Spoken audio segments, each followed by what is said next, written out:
We are excited to have Carl Carter, the founder of the Beverly Carter Foundation, here with us today to help recognize Realtor Safety Month. Carl will be sharing his mother's story along with practical industry best practices that will help to keep all realtors safe. Carl's mission is to take his mother's experience and to use it to inspire positive change in all agents' lives and businesses. Carl, thank you so much for joining us today. Hi, thank you so much. It's an emotional day for me, but as we'll tell everyone, but such an honor to be able to share my mom. Wonderful. Well, I'm going to go ahead and just thank you again for joining us. And I'm going to turn my camera off and just let you take it from here. Okay, thanks for everything. Thank you.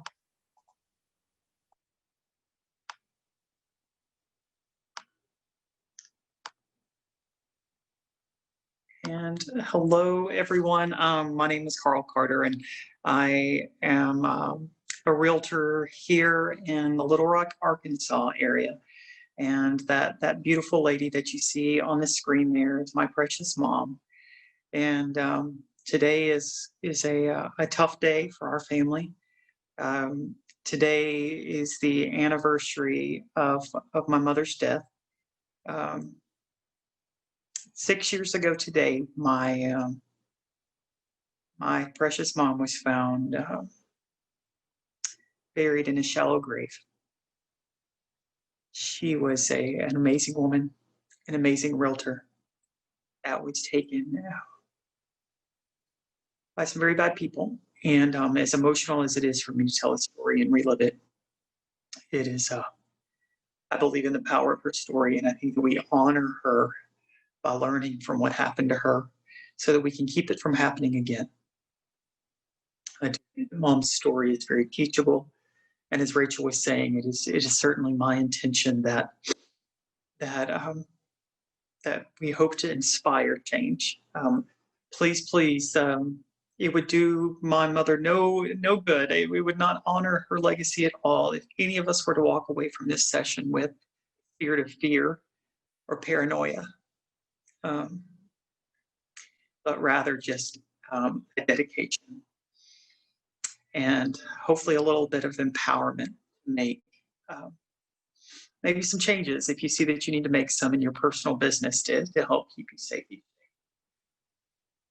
Well, I'm on slide 1 and I'm already crying, so this is going to be a fun hour, guys. You guys get on an airplane and come to Little Rock and we'll have a glass of wine later. But to tell you a little bit about my precious mom, she was 50 years old at the time she was taken. And she had been married to my dad for almost 34 years. They were married very young, had me very young. I was very blessed to have a mom that I was really close to. We were really close in age. So we did a lot of things together. We ran 5Ks and 10Ks together. We went to college together. I helped her with her homework. Kind of a funny story about mom is that she would only run races with me that have had finisher medals that they put around your neck at the end of these races. And so I can't tell you how many, 5Ks typically don't have medals at the end. So I can't tell you how many homemade medals I had to make my mom so that she felt incentivized to run 3 miles with me. As much as my mom loved being a wife and a mom and a realtor, her favorite role by far was being a grandma. My kids called her Mama, and it is quite tough navigating life with kids and what happened to my mom happening and playing out so publicly. And of course, my kids losing their favorite person so abruptly, so awful. As I begin today, the uncomfortable, the unsettling, part of safety training is this kind of awareness that we have to kind of look in the mirror and accept the fact that bad things happen to good people.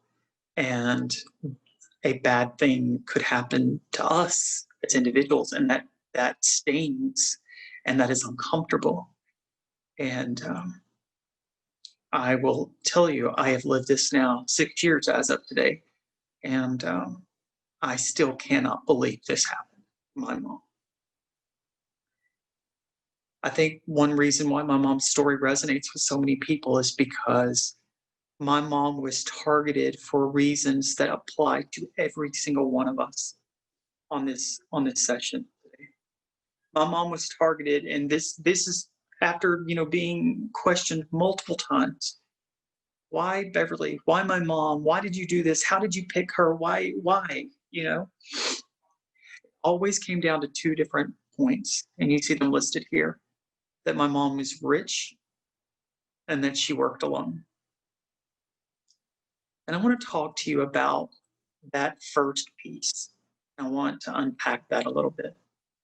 These people didn't know my mom. These people, based on publicly available information, made an assessment that my mom was rich enough to provide them so much ransom money, this is their words, that they would never have to work again. And of course they knew that, and it was part of their reasoning in targeting a real estate agent, is because we are alone a lot.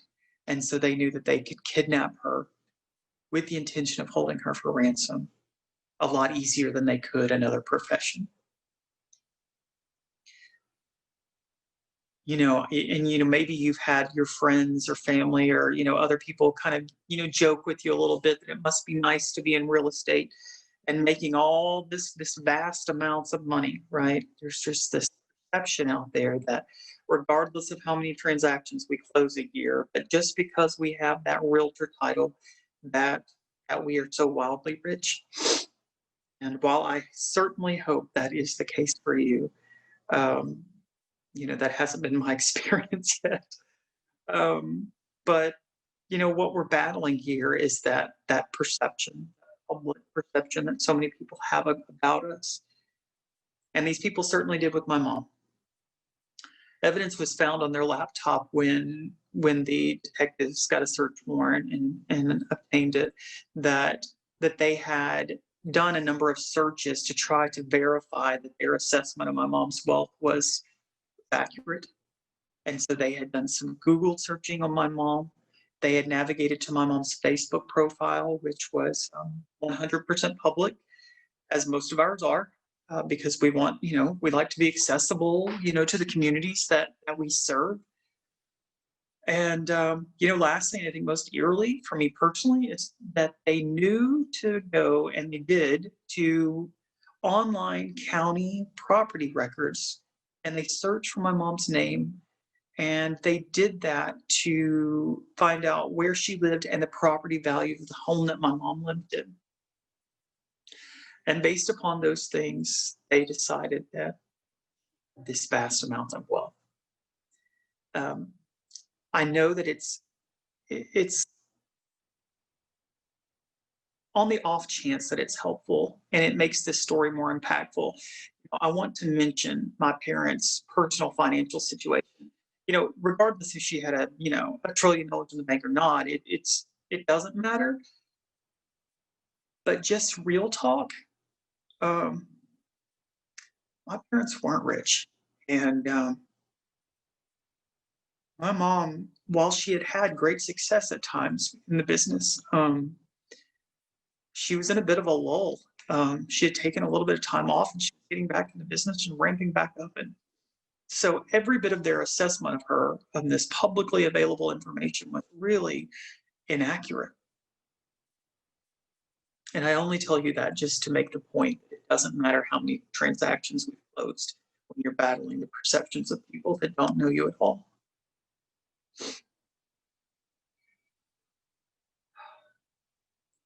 This is the property where my mom was taken from us.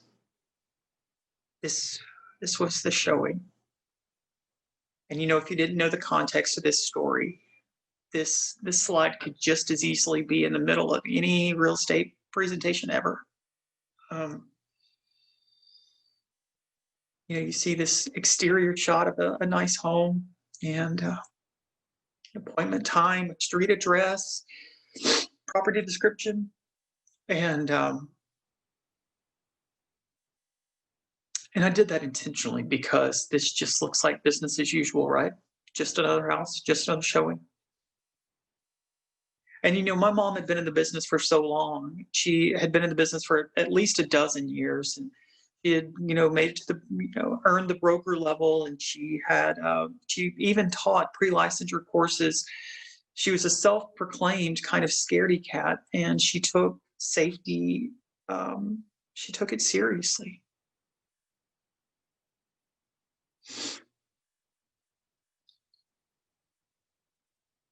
And I think that, something that after all of her experience and time in the business, the point to make with this particular property is that after having the opportunity through all those years to serve hundreds of clients and show undoubtedly thousands of properties throughout her career, all it took was one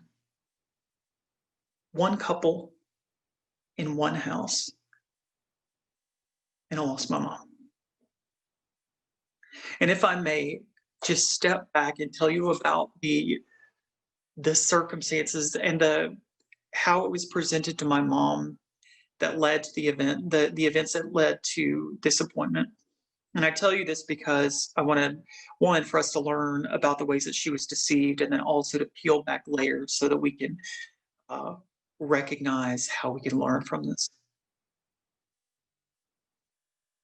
I probably don't have to mention this, but I love my mom so much and miss her terribly. And at no point in this story is this ever victim blaming. I think my mom did a wonderful job, and she was just attempting to do her job and serve these clients. So this is just learning, is all this is. But imagine that today you begin getting phone calls and text and emails from a new buyer lead, and it is a husband and wife. They are relocating to your area from another state. They're relocating due to work. They're already in your area in a rental situation. They really want to get into permanent residence as soon as possible. And to aid in that, they are cash buyers. You're talking to both husband and wife. They give you their names, and they give you, of course, you have their phone number, you have their email address that matches the names that they're giving you. The phone number that you're interacting with, actually the area code of that number matches the state that they say they're moving from, or that they've recently moved from. So out of the context of this story with my mom, this sounds pretty great. And so mom, did like we all do, a number of things, when we're working with new buyers, and she down to things like she had taken that email address with those names and put it into the MLS so that they could, be updated on new properties that match what their interests were. And, mom was having a tough time finding a property that met what these folks were looking for. And so she began doing like we all do, and that is that she began talking to other agents in her brokerage about their needs, and that is there anything that can if there's a property that's about to hit the market, if someone will give her the heads up. And really, I mean, the things that we do all the time just to serve our clients. And I always kind of joke that God bless the people that fall in love with a realtor, because they are in for a wild ride. Whether they want to or not, they're going to hear about every transaction that we're working on. And to that point, my dad knew everything that I just told you. Mom had talked him through this couple this working with. And so to begin there, peeling everything that I just told you back, There has been no exchange of ID. There, while we're talking to both husband and wife, we have no, and that's really the only thing that's true about this whole thing, is ultimately they were a married couple, but the names that have been given to my mom were made up. The corresponding email account that had been created to match those fictitious names, was just solely for that purpose. And then they knew and I didn't even know that, just anyone on the street could have access to this type of technology 6 years ago, but they had downloaded an app on their phone that provided them a spoof number. And so that out-of-state number that they were using with my mom was actually, it was a spoof number that was rerouting and actually protecting the anonymity of these people by giving them a fake phone number. All the while, my mom had no idea. She had no idea that the husband of this couple was a 7-time felon and what their ultimate plans were. And she was working so hard to try to find them a property, having no idea that they weren't interested in the house at all. And the reason why they were being so selective and not wanting to just see any old houses, because they were waiting for the right property to come along that they thought that they could easily kidnap her and get away with it. Which leads to this house. And to give you a little bit of context about this house, this house is located in the community that my parents lived in. The lakefront property, my parents lived on the same lake. Any given weekend, we would be out on the boat, my parents' boat, out behind this home. I've seen this home from the lake view for years and years. And so, I don't know if there's something to be said here about, you hear safety instructors talk about the importance of situational awareness. And I don't know if my mom's situational awareness was somewhat impaired because this is such, this is her community. This is commonplace for her. This is her safe little neighborhood. Just a few doors down from this house is where the pastor of my mom's church lives.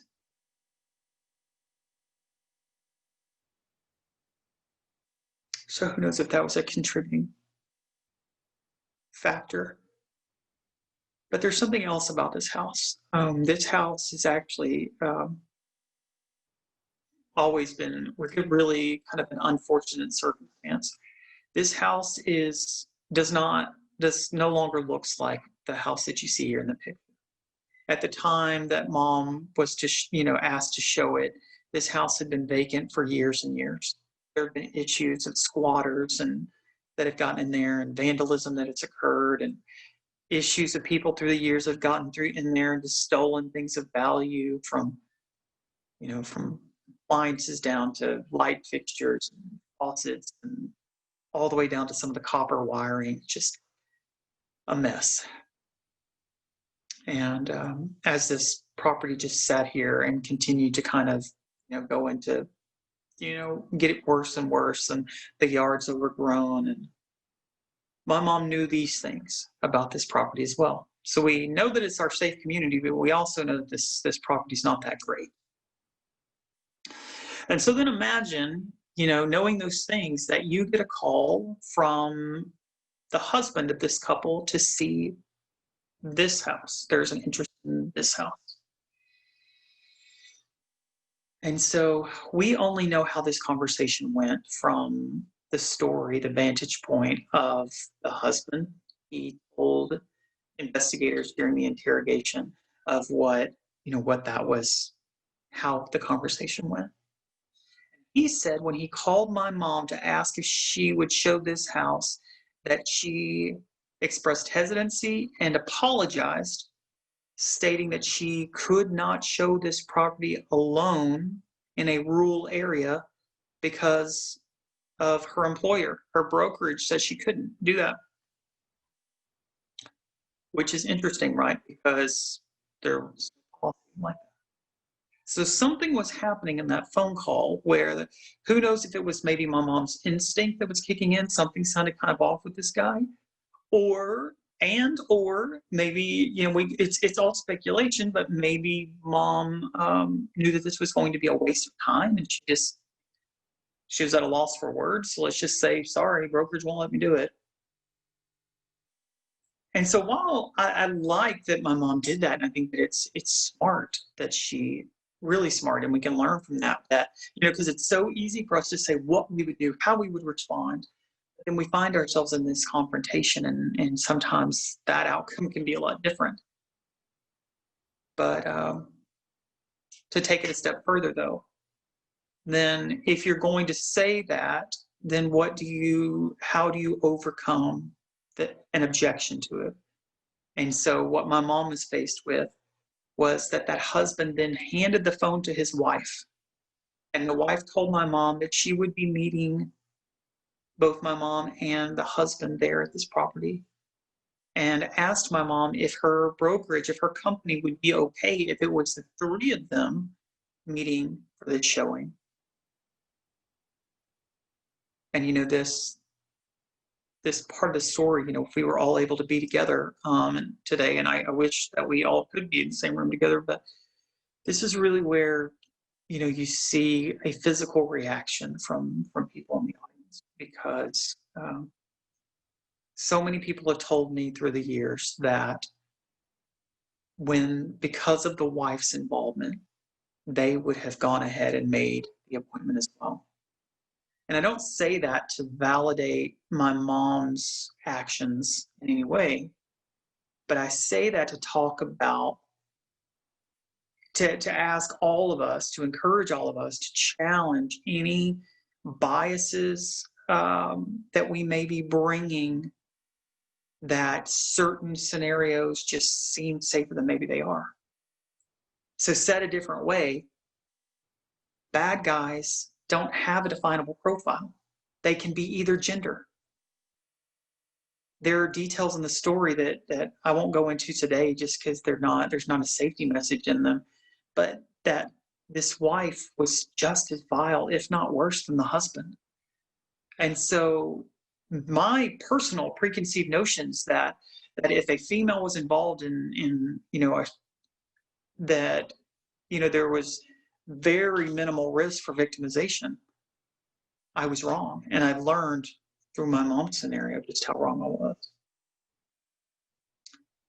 But my precious mom, she told them that she would be setting that appointment, and that they needed to do it no later than 6 p.m. because this property had no utilities on, and she wanted them to be able to see the property, of course, for it in the daylight, which is good safety.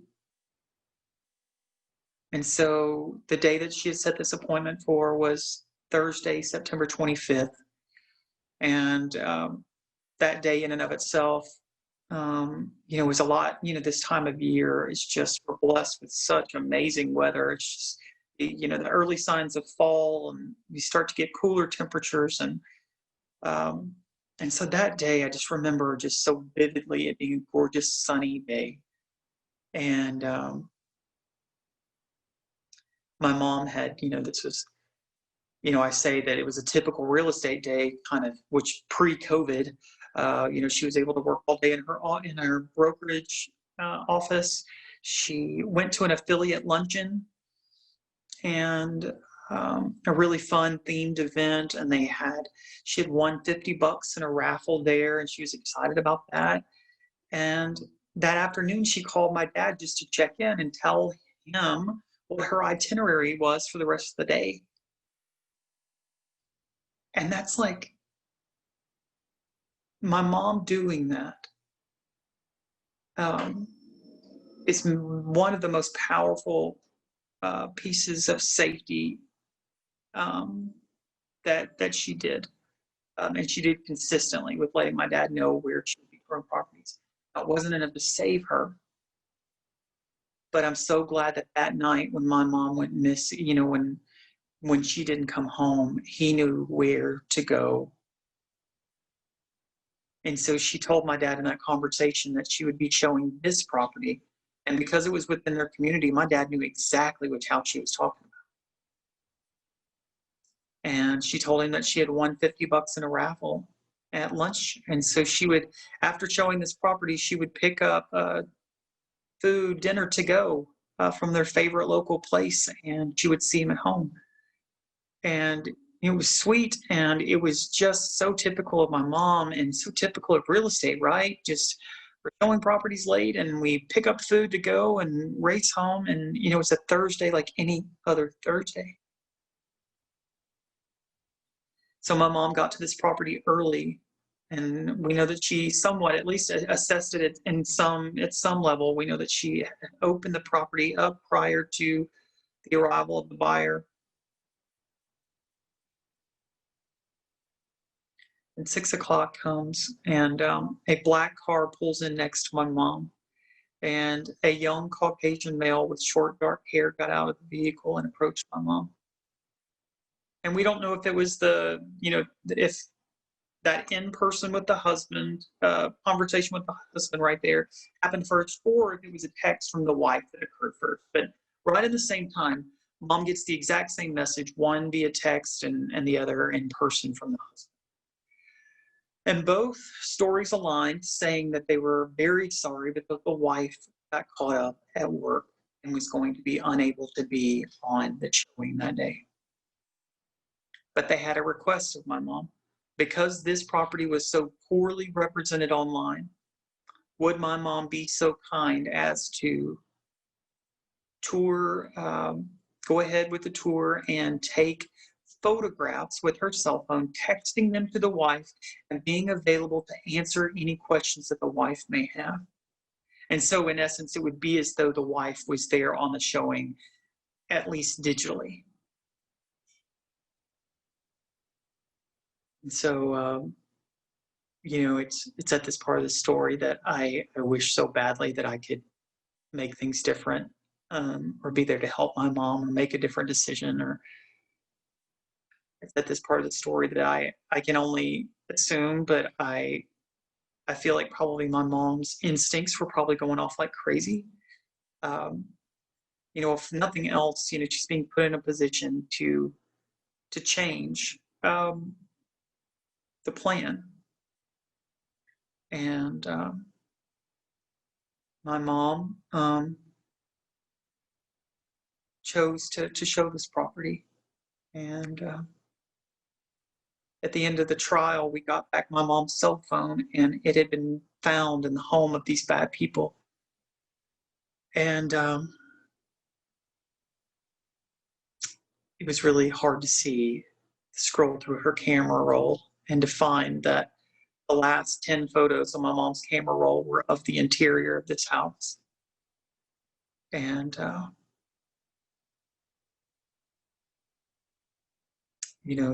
that plan that these people had, and this part of the plan that asking her to do these photos and answer questions was not only accountability to keep her in it, but also, on some level, I'm sure it did keep my mom distracted. And after my mom took that picture on the bottom right, that was the last photo of my mom's camera roll. My mom found a taser in her side, and a very bad man from behind telling her that she was about to have a very bad day. He's been very proud to admit that those were her last words that she heard of her freedom. He tased my mom, and he found my mom in duct tape. He then came outside and got in his car, and he turned it around, and he backed it up to this front door of this house. He opened the trunk. And we know all those things happened. We know that he arrived at 6 o'clock in a black car. He talked to my mom. They went in the house. Moments later, he came out, got in his car, and turned it around. We know those things happened because the next door neighbor saw every bit of that happen.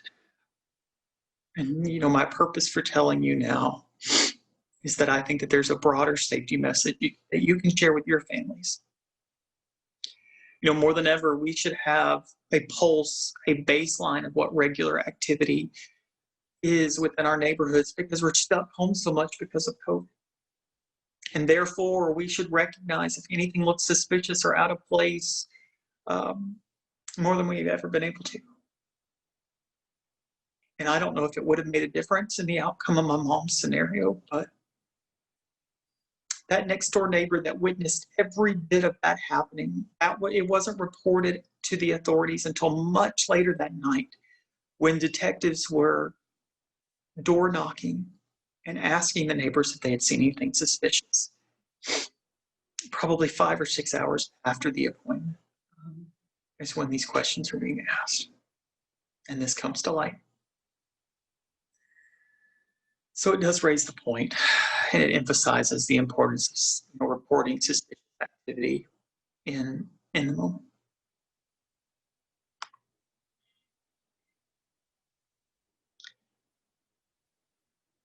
Awful man put my mom in the trunk of his car.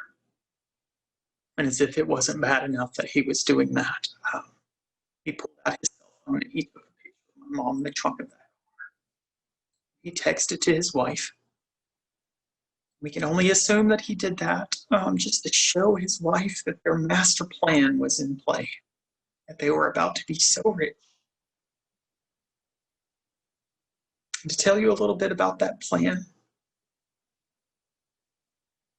it wasn't just kidnap my mom. It would be then to make my mom do a series of videos that would be text to my dad through that spoof number. And so my mom would be in these videos telling my dad how to get the money to them.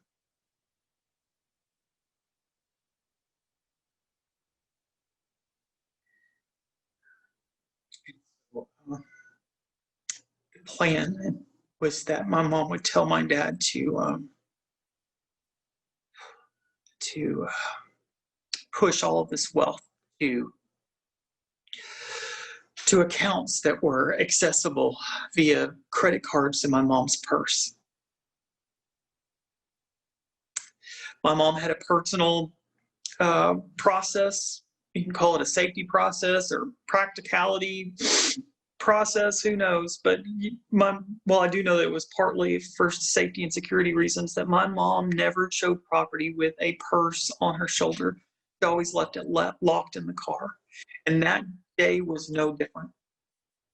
And so in his haste to tase my mom and tape her and turn his car around and put her in the trunk of that car and take a photo and then drive off, in his haste to do those things, because it was not in his sight, and so therefore out of his mind, he drove off that day, forgetting the purse my mom had left locked in her car.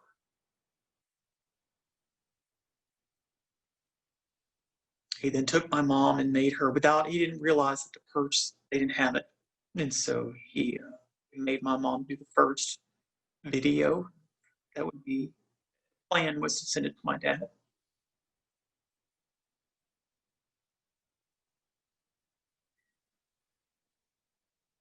He then took my mom to their house, to the bad guy's house, and they locked her up in their master bathroom. And so then, by this time, my dad has started calling me because my mom's not replying to his phone calls and his texts. And after Dad told me that he would be, that she said she would be showing this property, I encouraged him to go and just. And as my dad arrived at the scene that night, to this dark property, no utilities, on this large half-acre lot right on the lake, overgrown grass, pines, my mom's car sitting right there in the middle of the driveway, and the front door to his house wide open. And of course, law enforcement. It was though my mom just disappeared, like vanished. And of course, even in the moment, you can't fathom that anything bad have happened. It's just a misunderstanding. And at the time of Mom's death, she was the only one in our family that was in real estate. And so we were trying to build scenarios, like good, work scenarios that made my mom okay. Whether that, from things, and it's kind of absurd at this point, but we were just clinging to optimism that she was okay. And so, we were making, going through brainstorming scenarios, like maybe she rode with the client to another property, and then that didn't sound like her or like something she would do. So then, and then if she did, why would she leave her purse? But ultimately, what we didn't know was happening all around us was that bad guy, after getting my mom to their home, then they had the realization that they didn't have the purse. And he made the decision to come back out and get the purse. And so while we were all out there, and of course, so many detectives, and there are just cop cars and blue lights everywhere, just lighting up the whole neighborhood, we had no idea that night that at a roadblock that had been set up, that the bad guy had been stopped and questioned about his knowledge of the disappearance of a local real estate agent. He denied knowing anything and fled the scene. He got out of there, of course. And so none of us knew that this next slide and was related to what had just happened to this guy. So he had come back out there to get the purse, and he had left my mom locked in their bathroom, and he had given his wife a handgun and told her to stand guard and not let my mom escape. But suddenly, after midnight, so this is, you can see from the timestamp, this is 6 hours and 21 minutes after my mom's appointment, my mom begins to reply via text message to my dad. This is the screenshot of my dad's phone. And so if you can imagine how excited and relieved we were to finally hear back from mom, at least for those first two texts. And I know none of you knew my mom, but, or I don't think you did, but my mom was not one to stay out late. She was not much of a drinker. And if she did any of those things, she would have wanted my dad with her. And so we knew when we got that third text that my mom had been taken, and whoever had taken her was bold enough to pretend to be her.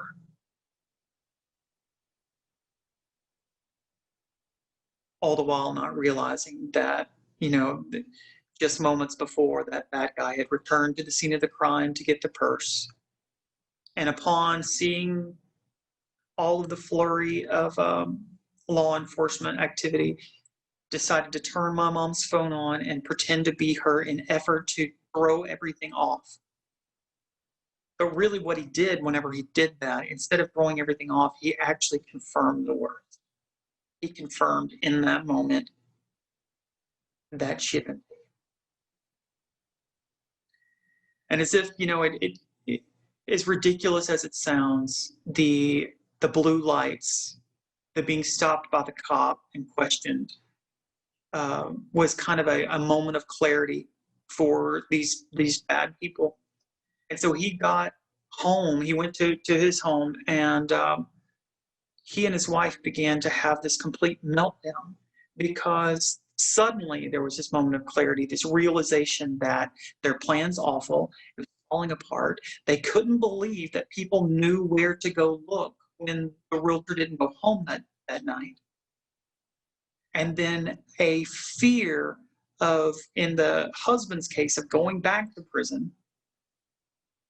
The wife wanted it all to be over, and so they make the bold decision to leap from kidnapping with the intention of ransom to kidnapping and murder. This is what an absolute eternity looks like. This is the timeline when my mom was missing. You can imagine, how horrible that was. And, the world seems so big. The possibilities are just so overwhelming for where she could be. Um, you feel guilty to eat because you don't know if she's somewhere where she could eat or even drink water or sleep. And you find yourself looking everywhere and thinking of craziest of places, then just feeling like you just can't stop looking. But I must tell you, as hard as this time was, as hard as it is every year during this time, just kind of thinking back on what these dates were like, I have to tell you that it was during this time that my mom was missing that really, really, we saw the love and support from the real estate community from all over. Not only were people, the predominance of people that were in these fields searching for mom were real estate agents. It was real estate agents that kept a lot of focus and pressure and heat on law enforcement investigators and later the prosecution for her justice. And then, of course, it's been 6 years today since she was found. And to this day, my family continues to be surrounded by the love and the support of this great industry. So I say all those things just to say thank you for what you've done for my family. And our gratitude fuels what we do with this nonprofit. Will probably come as, no surprise that one of the first news sources that my mom's body had been found was through Facebook.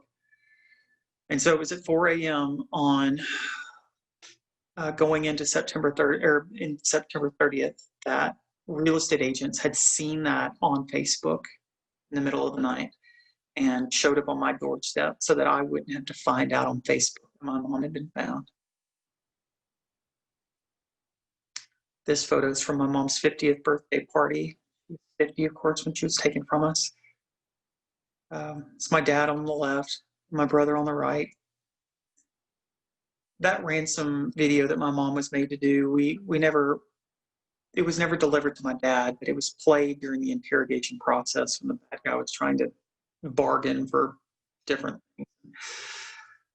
But we know that, in this video that we've heard it, that mom was telling my dad, just things that you would imagine, don't call the cops and so forth. But I think the most critical point, or, for me anyway, the most inspirational part of all of that is that the last words my mom spoke to my dad in that ransom recording was, this was moments after being kidnapped, that she spoke those words, "Just want you to know I love you very much." Evidence was found by the detectives that that my mom had gotten her hands free while she was in the trunk of that car. And so my mom was fighting for her freedom.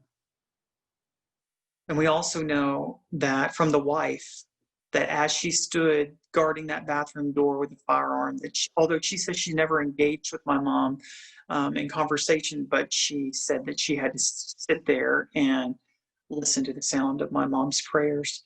And so, I think we all know that, and we can assume how horrible this would be. But I remain so inspired by my mom, and in these awful moments, the final moments of her life, she was still full of love and a little bit of fight, and maybe most importantly, until the very end, my mom clung to her faith. You see those bad people when they had that realization and they made that bold leap to decide to murder my mom.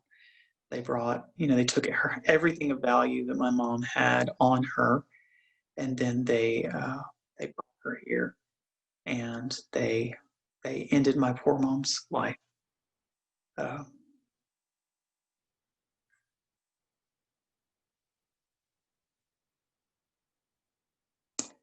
Through incredible detective work, there was a team of 26 people that worked on my mom's case.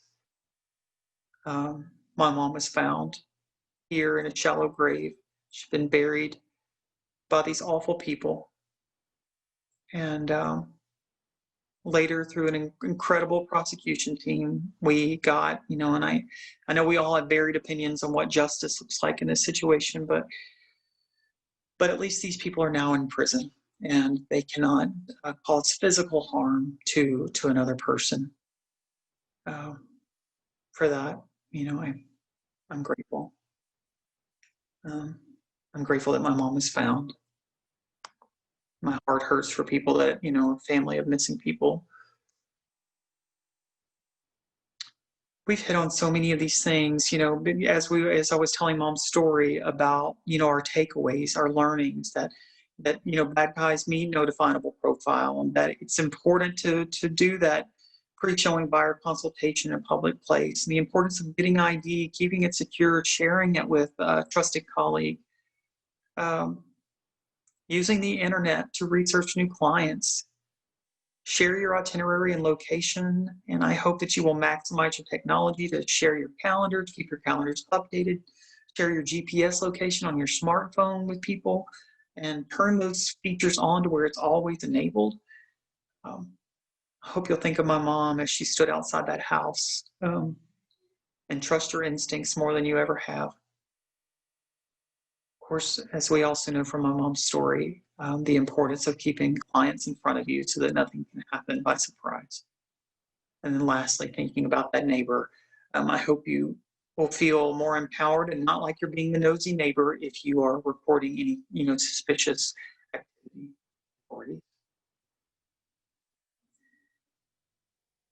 I hope, that beyond, today's the last day of Realtor Safety Month. I hope beyond this month that you will keep safety at the forefront. I hope you'll keep the conversation going. And, even just saying something like, be safe, I care about you, to your colleagues can make all the difference and make them a little bit more mindful.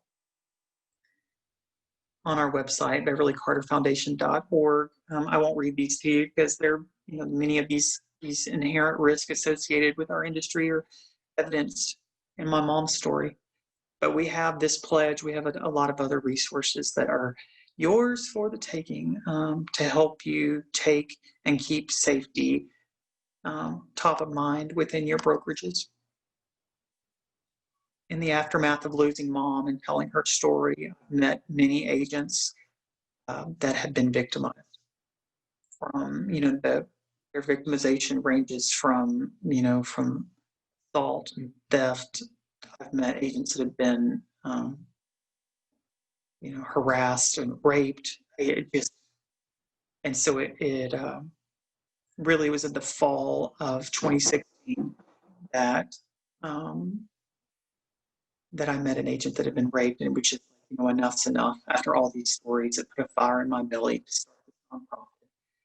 And we have about 30 volunteers that are very active and incredible people that all of us just pitch in as we can to help come up with ways that hopefully inspire people to do preventive things to stay safe.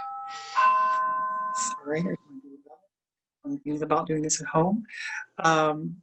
And of course, we are on social media, so I hope that you will interact with us, engage with us, follow us, so we can hopefully give you some good tips to keep things top of mind.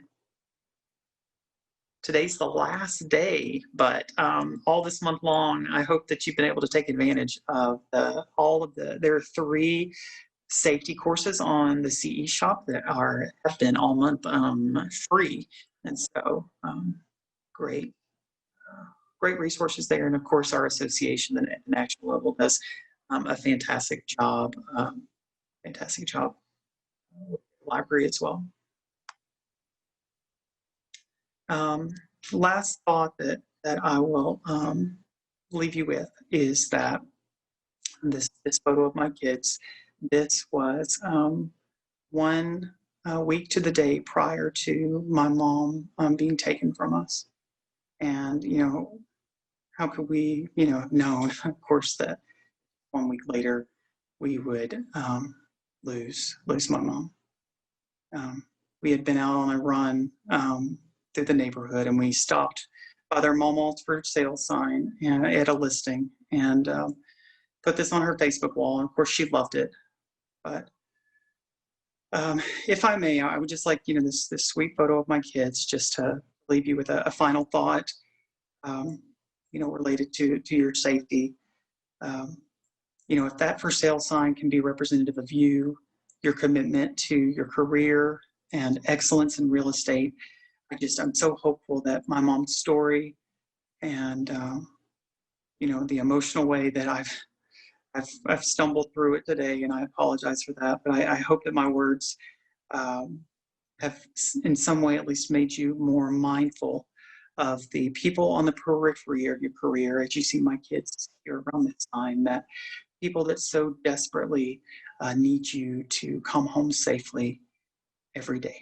Thank you so much, Carl, again, for spending time with us today. There just really aren't words for how much we appreciate you, and how sorry we are that you and your family have gone through all of this. So